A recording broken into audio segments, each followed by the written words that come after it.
crazy idea. We were surprised that no one had done it before. Success doesn't follow a formula, and neither do you.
Hey everyone, so it's me, I'm back.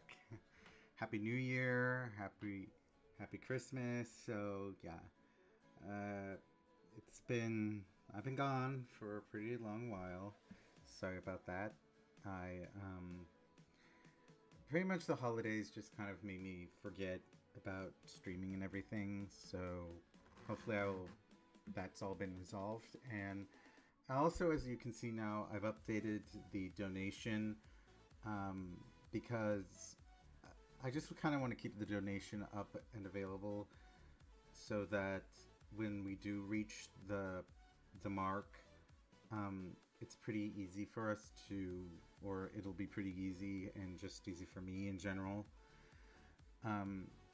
So now pretty much it's going to be up there for a while until something else comes along, and then I can start adding on to it. But for now, it's just going to be for the VTuber and everything else. So to step onto that, I'm going to start the new year off with reading a story. And I'm pretty sure I've gone over this one a while ago. I've honestly forgotten about this one, so I'll be getting back into this because I'm going to take things slow for a while. We're not going to do big stories for a while.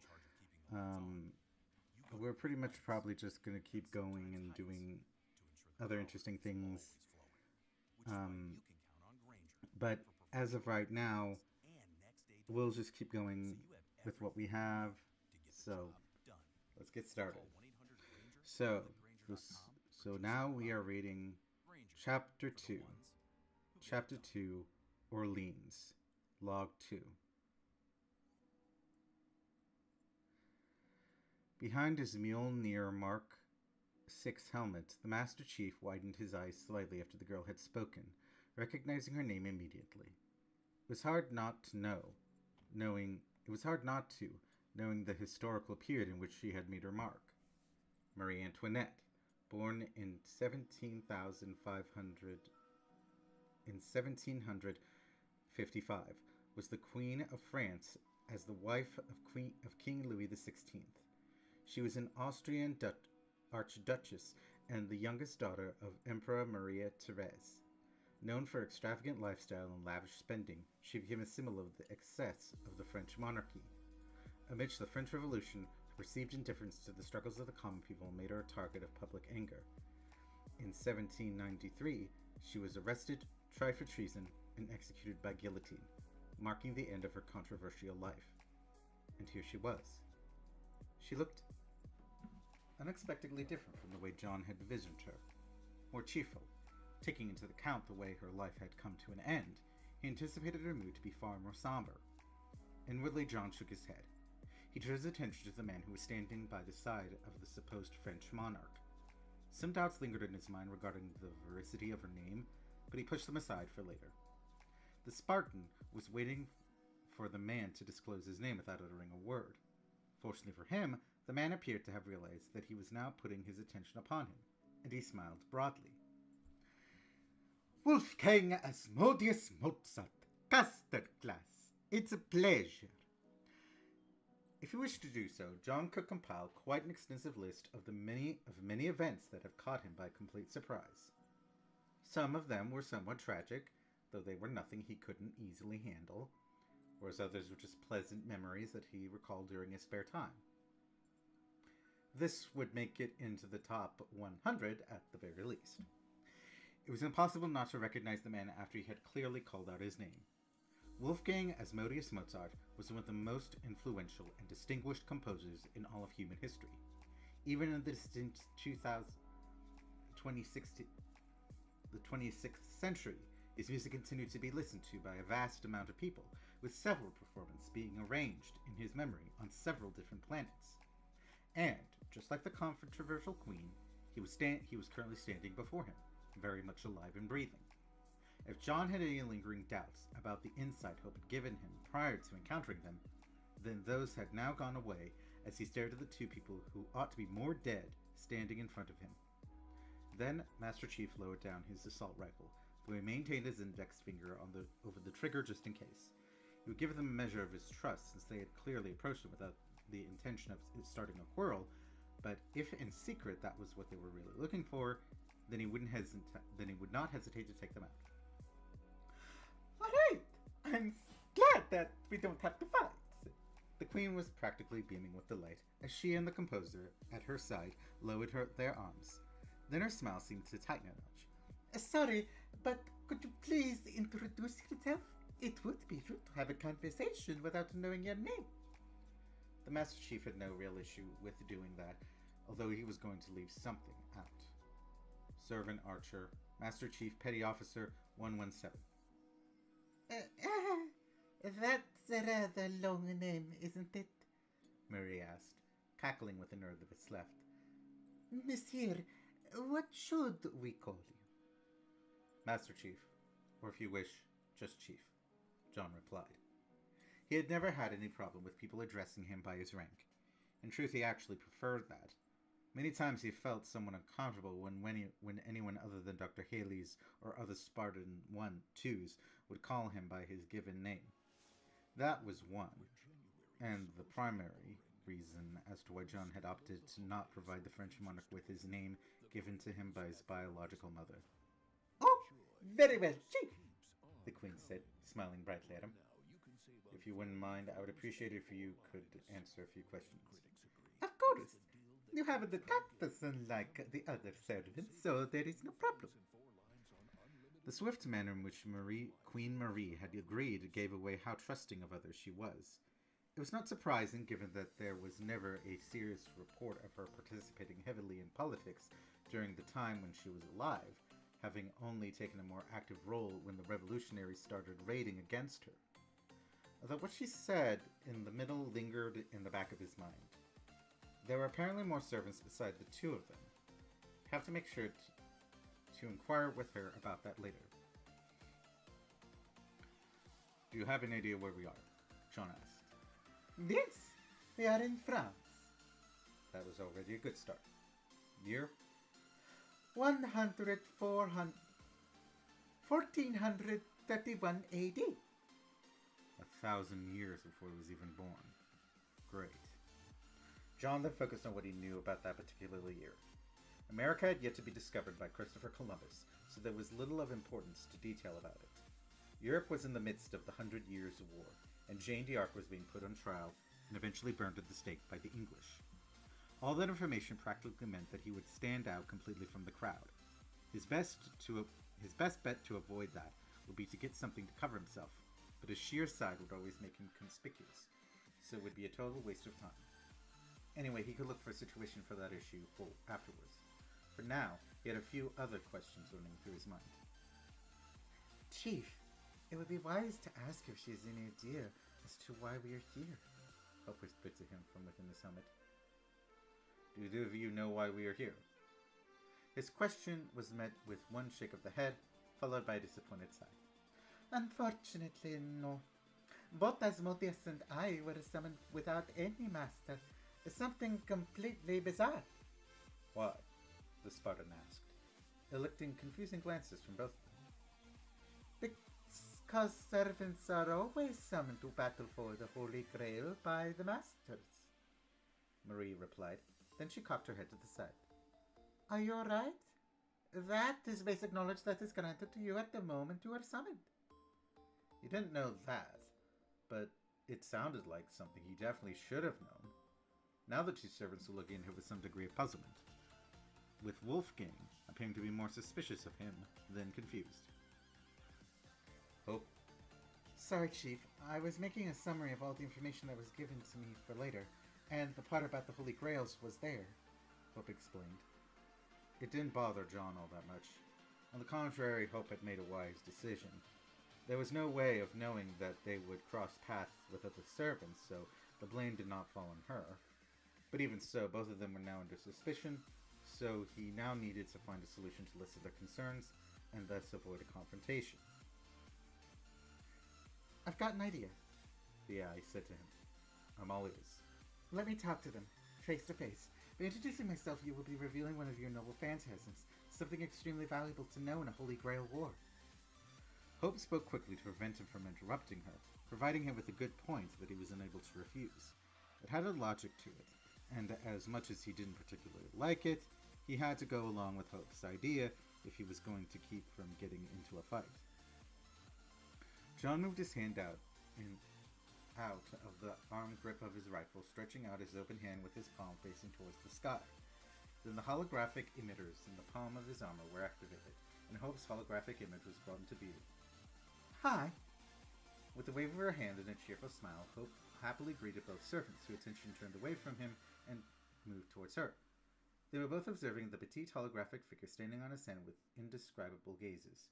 A tense silence hung in the air, and John was now starting to doubt whether this had actually been a wise decision. Then, all of a sudden, the French queen's cheerful smile returned to her lips as she waved back at her. Well, hello there! And who am I doing? It's a pleasure to meet both of you. I'm the third-generation smart AI designed as CTN 0550453.0, but you can simply call me Hope. Hope? What a beautiful name! And you're so cute! AI? Asmodeus voiced out, not sharing his compatriot's excitement, though he no longer seemed overly suspicious about them. Rather, he appeared to be intrigued. By chance, do you happen to be his noble phantasm? That's right. I'm currently one of the Chief's master noble phantasms. My duty is to provide support to the Chief in whatever he requires so that he may accomplish his mission. I see. But you haven't introduced yourself for nothing, have you? You have something to tell us. Correct once more.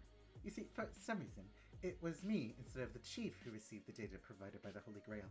I possess all the information about the heroic spirits. However, I lack the information about where we are in the current events. I understand.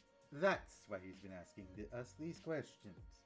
Nodding once, Asmodeus lifted his eyes towards him, but bringing his attention back to him. Alright, do you have any more questions? Have you any idea of the current situation of France? As I said before, none of us has a contact with the Master, so we are not supposed to have been summoned, yet here we are. Yet again silence settled over the surroundings. The two Frenchmen, particularly the Queen, were looking very uncomfortable, with their gazes far from him. Both of them knew something. There was no doubt about that. The issue was determined if they were involved in whatever was going on. His gaze dropped over to Hope, who, judging from her peering stare, had also received the very same conclusion he had. Then he shifted his eyes towards the two servants, in readiness to interrogate them as to what they knew. However, before he had the opportunity to do so, Marie Antoinette's azure eyes flicked towards him, before she parted her lips to speak, sounding hesitant as she did. Actually, we do know something.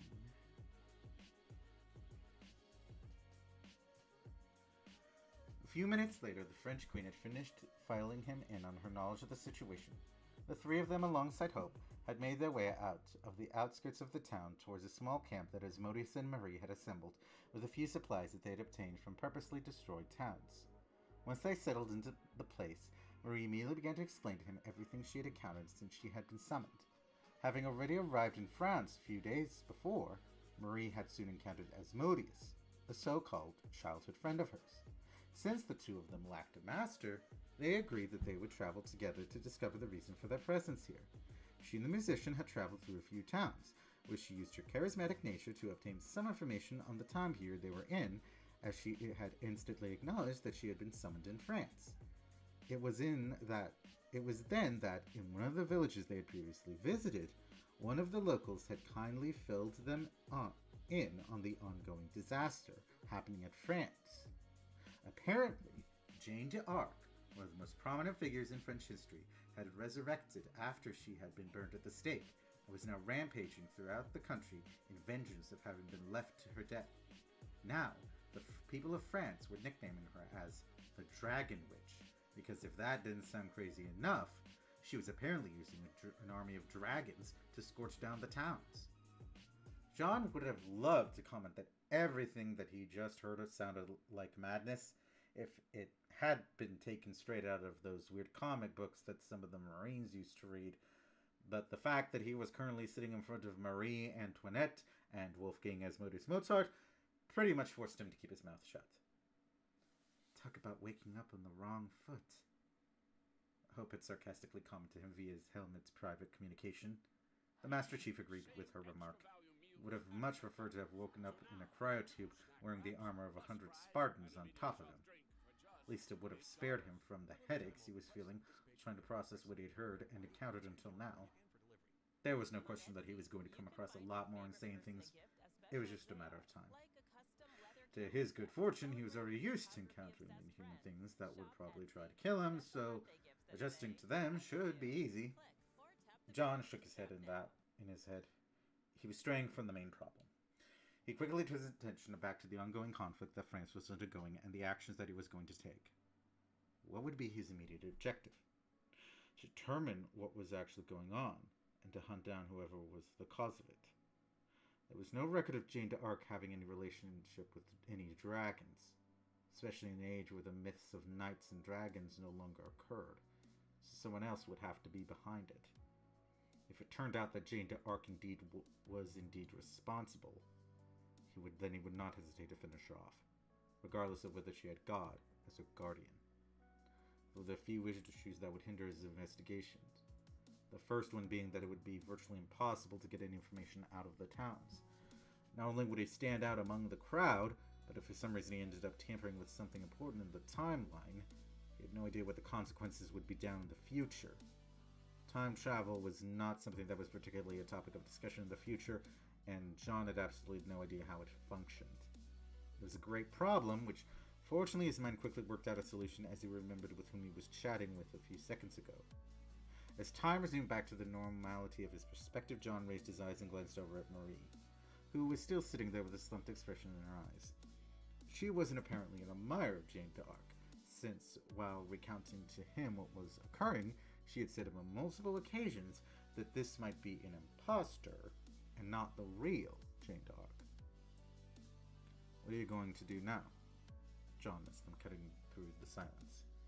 Marie took a brief moment to answer, casting a glance towards Asmodeus, who offered her a small smile and a quick nod of his head. And when she did, she spoke in a determined tone of voice. We will continue to travel and help whomever we come across. That was quite unexpected. Knowing how her life had come to an end, the Master Chief would have expected Marie to hold some hard feelings against France and its people, so he didn't anticipate that she would be willing to help resolve the conflict. Instead, she seemed jubilant to be able to be of assistance to her former people. Such a strange woman. Still was pleased with her response.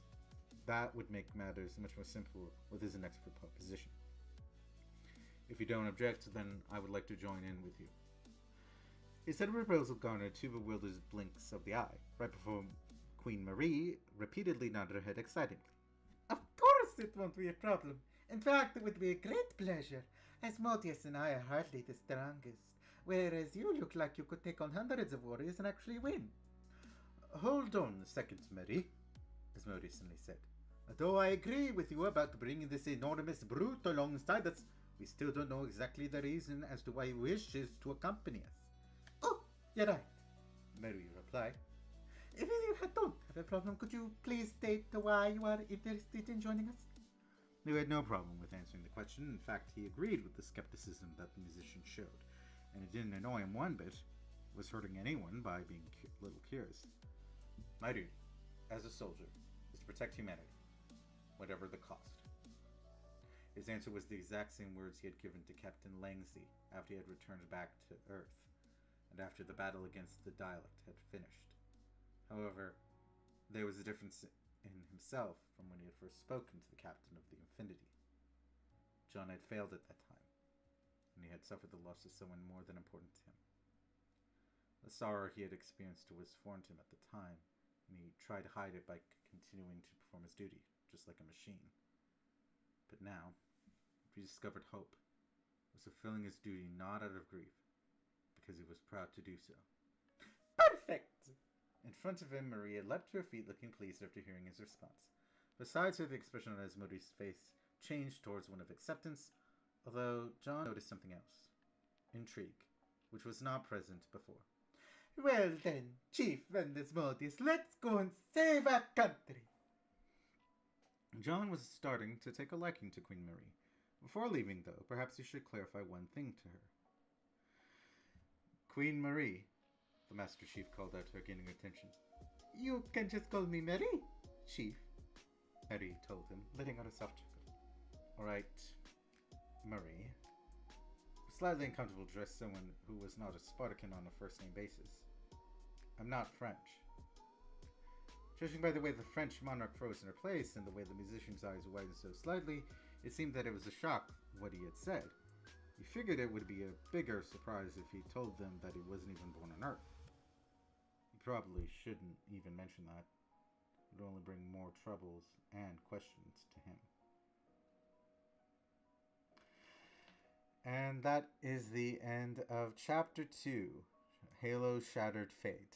So yeah, this is just a short stream, guys. Sorry about that. But anyway, so this is a series basically that is a crossover of Halo and Fate/Grand Order.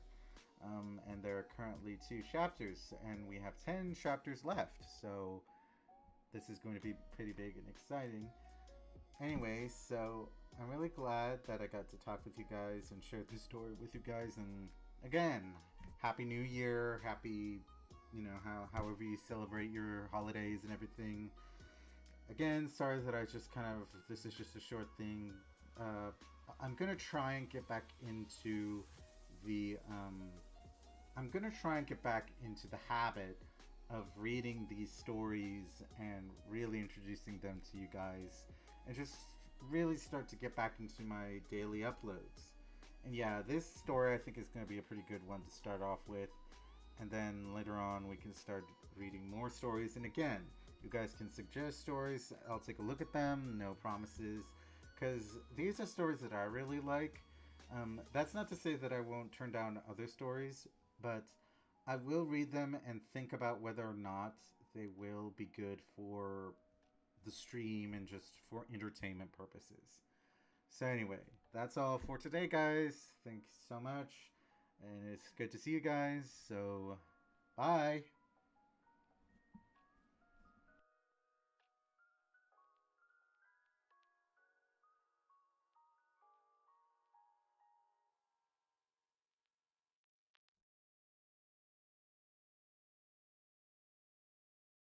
Winter's better when you're prepared.